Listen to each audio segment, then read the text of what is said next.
What's up everybody, it's Camtendo, and today we're gonna chill because I have some news that might get you all excited. But before we do that, let's dive into our comment of the day, who is from Nikolai Blitcher.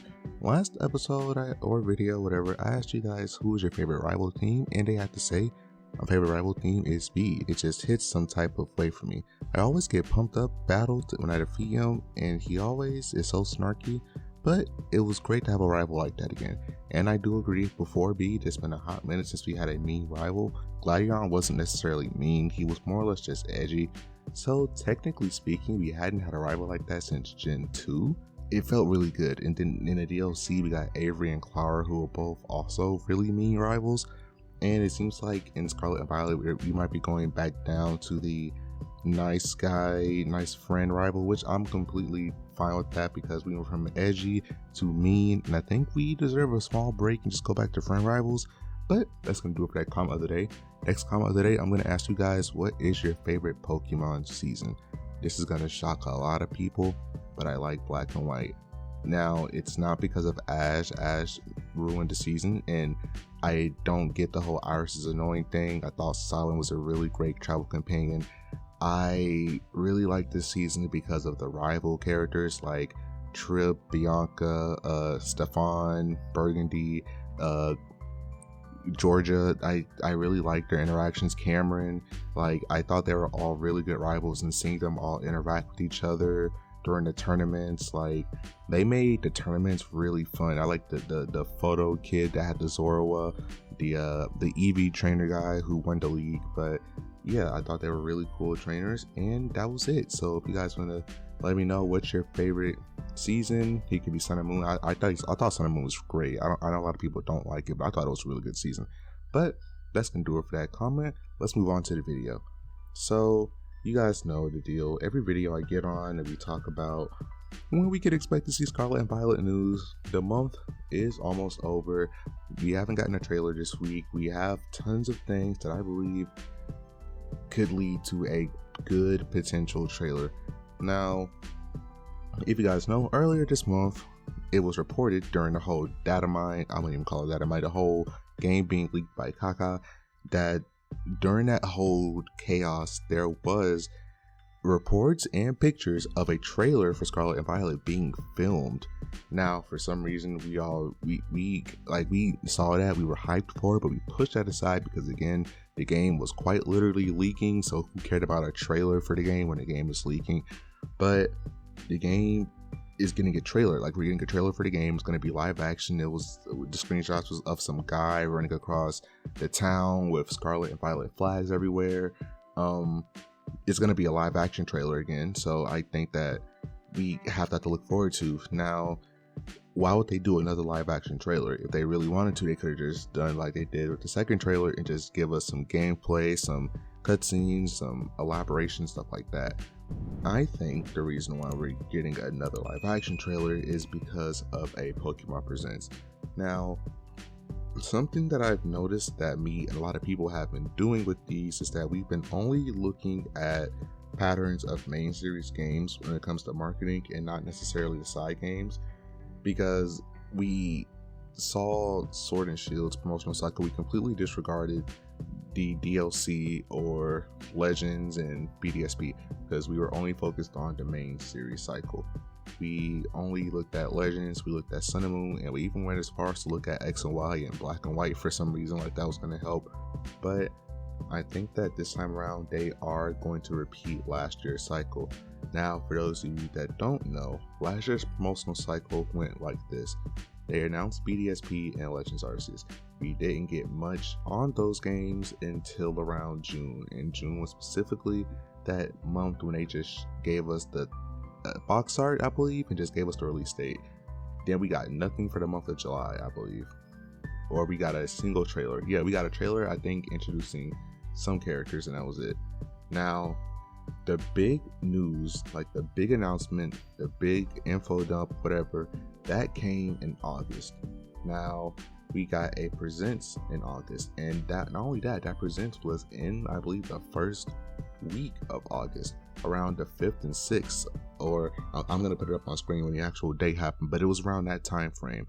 And this is something we didn't look before with Scarlet and Violet, Japanese pre-orders for this game have not launched at all. Nothing has launched. In America and in other countries, European countries, we have pre-orders available right now as it stands. We can actually go to our local GameStop or Walmart, your local game store, whatever it's called in other countries. We can go there and we can actually pre-order the game. But in Japan currently, pre-orders for this game are just non-existent. They don't exist. You can't pre-order the game. The only thing Japan has is just trailers. They can't pre-order the game. They can't do any of that. And the reason behind this is that typically when it comes to not only Scarlet and Violet, not only Sword and Shield, Sun and Moon, even BDSP and Legends Arceus, you can only pre-order the games in Japan if there was a trailer to follow that. Now recently, and I announced this, or I said this in the last video, pre-orders for Scarlet and Violet open up on next Thursday, August 4th, I believe. They announced that along with the plushes of the starters, so you can get these plushes as well as pre-order the game.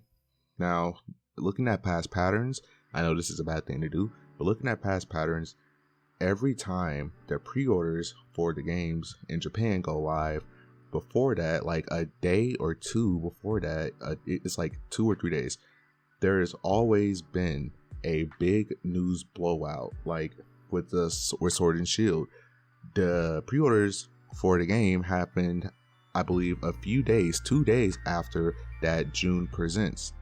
That, we got the gym leaders, we got the rivals, we got Leon, Sonya, Magnolia, all that.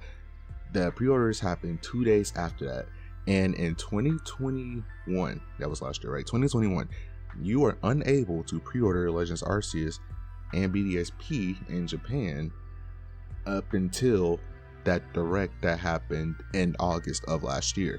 That was when they announced, some characters. They elaborated more on the battle system of Legends Arceus. They showed some characters. They showed the Hisui and Braviary, Basket Legion, and something else I can't remember. But I remember they showed them. Oh, Weirdeer. They showed Weirdeer. They showed those, and we got the announcement of that special edition Switch Lite for BDSP. That was a complete recreation of the original DS, Diamond and Pearl DS.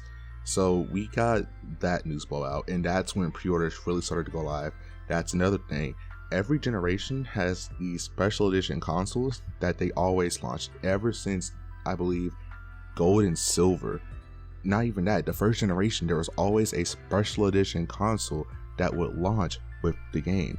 We have yet to got the announcement for this Scarlet and Violet themed Switch. I'm gonna assume OLED because they've done Switch Lite twice in a row, and they typically do this when they wanted to be in line with whatever's the current big system, because Switch Lite came out literally around the same time as Sword and Shield. So there was a Sword and Shield one, and of course BDSP, they wanted that, they were still focused on that, and I believe that was something for them to do. So it's going to be a Switch OLED. They already announced the Splatoon Switch OLED. It looks amazing, by the way. So I honestly feel like the special edition will be a OLED Switch.